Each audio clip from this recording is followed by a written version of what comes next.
Howdy there, twin compadres. All right, we're going to talk about the A and F lever position. We'll use this example in the key of G, so we'll be between the 3rd fret, the 6th fret with A and F, and the 10th fret with A and B pedal position.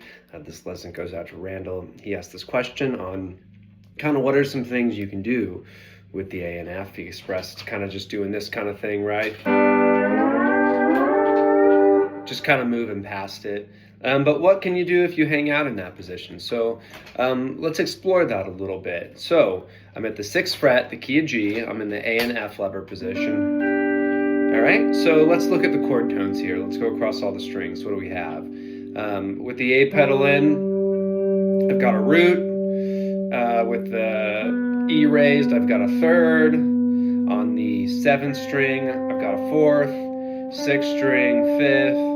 Root on the 5th string again, root, 2 on the 2nd string, 2nd or a 9, back to the 3rd on the 4th string with the E lever raised, 4th, and then back to a 5th on the 3rd string. So we've got almost everything in the major scale there, right? So we actually have just as many kind of friendly kind of notes as we do in the open position, right? The only string that's a little wonky is the 9th string.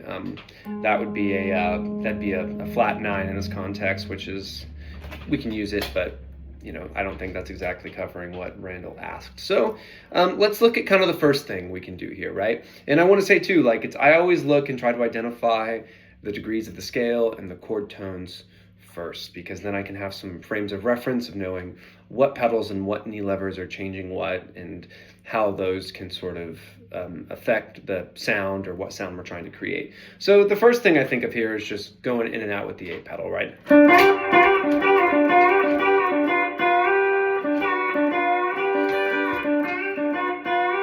You know, super sassy sounding. What's that doing? If I take the A pedal out in this position, that note becomes the flat 7, right? The dominant 7. The note we know kind of gives us that kind of sassy honky-tonk sound.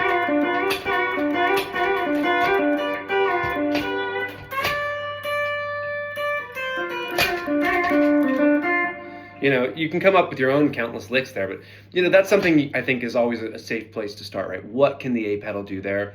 What note is it raising? It's raising the flat 7 to a root. If I pair it with the 3rd string, that's a flat 7 in the 3rd, going up to a root in the 3rd. Harmonized notes, dyads, that's cool. If I put in the 6th string, that's putting the 5th in there. I got a whole triad, making a dominant chord, right? Super cool there. All right, we're gonna go into part 2 of this in the next clip.